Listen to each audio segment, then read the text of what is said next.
សួស្តីអ្នកទាំងអស់គ្នាថ្ងៃនេះខ្ញុំចង់បង្ហាញអំពីការដំណើរកម្សាន្តរបស់ពួកខ្ញុំមួយទៅលេង Scout Tour ដែលហៅជាភាសាដេណម៉ាកហើយបើសិនជាហៅជាភាសាអង់គ្លេសគឺ Forest Tower បើអ្នកទាំងអស់គ្នាចូលចិត្តដើរកម្សាន្តទៅប៉ែកអឺរ៉ុបជាដើមអ្នកទាំងអស់គ្នាអាចមើលហើយនឹង follow វីដេអូខ្ញុំបានខ្ញុំចែកចម្លែកពីកន្លែងដំណើរកម្សាន្តល្បីៗនៅប៉ែកអឺរ៉ុបដូចជាប្រទេសដាណឺម៉ាកដែលខ្ញុំរស់នៅទីនេះហើយចឹងនេះគឺជាកន្លែងដែលល្បីមួយសម្រាប់ភ្ញៀវទេសចរពួកគាត់ពេលគាត់មកលេងនៅប្រទេសនេះគឺគាត់តែងតែមកលេងដើម្បីឲ្យបានម្ដងចឹងណា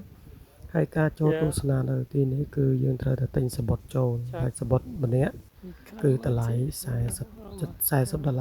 អានឹងគិតជាដុល្លារបើសិនជាគិតជាលុយដែលដំណើរគឺ200ជិត300ក្រោនចឹងណាវាយើងតាមនៅយើងដែរតែឥឡូវនេះគឺខ្ញុំចង់បង្ហាញអំពីវីដេអូទាំងមូលរបស់ខ្ញុំនៅក្នុងទីនេះអ្នកទាំងអស់គ្នាអាច follow បានដើម្បីមើលបន្ថែមគេជាវីដេអូពេញមុននឹងពួកយើងមកដល់ទីនេះគឺពួកយើងចំណាយពេលជិះឡានប្រហែលជាជិត1ម៉ោងថា45នាទីចុះពួកខ្ញុំរស់នៅ Summer House ក្នុងខែរដូវក្តៅហើយចឹងទៅទេសភាពអាកាសធាតុគឺវាស្រស់ស្អាតដោយសារធម្មជាតិវាចាប់ផ្ដើមដុះលូតលាស់ចេញមកដូចជាផ្កាហើយនឹងស្លឹកឈើចឹងទៅពណ៌បៃតងហើយផ្កាក្លិនក្រអូបអីចឹងណាដោយអ្នកអរគ្នាមើលឃើញនៅក្នុងវីដេអូនេះគឺស្លឹកឈើគឺពណ៌បៃតងគឺវាចាប់ដើមចេញស្លឹកចេញត្រួយចឹងណាហើយដើមខ្លះចេញផ្កាដូចជាសាកូរ៉ាអីចឹងដូចជាវីដេអូរបស់ខ្ញុំមុនបាទអ្នកអរគ្នាបានឃើញខ្ញុំផុសហើយឥឡូវនេះខ្ញុំបានមកដល់ Forest Tower អ្នកនរគ្នាអាចមើលឃើញបានខ្ពស់មែនទែនហើយយើងត្រូវទៅឡើងទៅលើទីនោះសម្រាប់ខ្ញុំមកទីនេះគឺលើកទី1ហើយ trip នេះគឺជាខ្ញុំគឺអ្នកគម្រោងឲ្យស្វាមីខ្ញុំជូនមកក៏ធ្លាប់មកប៉ុន្តែខ្ញុំមិនដែលធ្លាប់មកដល់ពេលឥឡូវពួកយើងមកជួបអានេះមួយគ្នាហើយអញ្ចឹងទៅយើងក៏គម្រោងដើម្បីឡើងទៅលើនឹងតែនៅលើនឹងខ្ពស់ហើយយើងត្រូវដំណើរថ្មើរជើងឡើងទៅលើហើយមើលទេសភាពអាកាសធាតុមានគេមកលេងនៅទីនេះជារៀងរាល់ថ្ងៃក្នុងរដូវស្លឹកឈើលាស់ហើយនឹង summer ហើយនឹងប្រហែលជាដោយស្លឹកឈើជ្រុះផងដែរប៉ុន្តែបើខែត្រជាក់ដូចជាធ្លាក់តកអីអានឹងខ្ញុំគិតថាប្រហែលជាអត់សូវមានអ្នកមកទេព្រោះវាត្រជាក់ខ្លាំងហើយដូចជាពេលឥឡូវនេះក៏វាត្រជាក់ដែរប៉ុន្តែគ្រាន់ថាពេលរៀបបើកថ្ងៃអីចឹងទៅ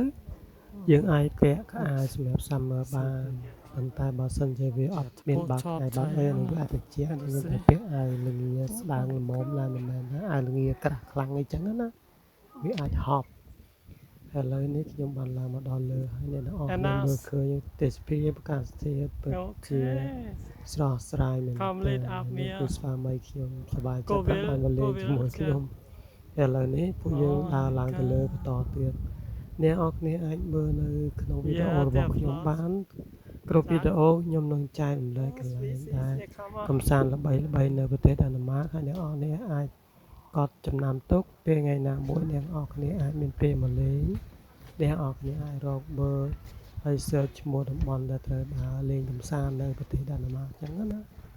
ហើយនេះគឺស្អាតមែនតើគឺខ្ញុំចូលចិត្ត enjoy ពួកយើងទៅនេពីការងារឬខ្ញុំទៅនេពីការរៀនសូត្រផងទៅនេពីការងារផងអញ្ចឹងទៅខ្ញុំក៏ចូលចិត្តដើរលេងពួកយើងចូលចិត្តដើរលេងខ្ញុំនិងស្វាមីរបស់ខ្ញុំពួកយើងចូលចិត្តនាំគ្នាដើរកម្សាន្តអញ្ចឹងណាចឹងទៅមានអីច្រើនទេហើយក្រៅពីនេះពួកយើងនៅផ្ទះរដូវក្តៅ enjoy summer ហើយនឹង garden ហើយផ្កាអីចឹងទៅហើយផ្លែឈើដែលពួកយើងមានដើមនៅក្នុងចម្ការដូចជាប៉ោមសេរីអីចឹងទៅហូបអត់ខ្វះទេហើយវីដេអូរបស់ខ្ញុំក៏វាបានចិត្តមកដល់ទីបញ្ចប់ដែរហើយអ្នកនរគ្នាសង្ឃឹមថាជួយ follow ថែមហើយបើចង់ស្គាល់កន្លែងកម្សាន្តល្បីៗអីកុំភ្លេចមើលវីដេអូរបស់ខ្ញុំនឹងបង្ហាញហើយ follow for more អរគុណច្រើនជូនពរអ្នកនរគ្នាមានសុខភាពល្អ ហើយសំណាងល្អតាណាមកណាប្រកបដោយសុវត្ថិភាពនិងវិបាសិនជានៅក្នុងវីដេអូនេះខ្ញុំមានការនិយាយត្រូវ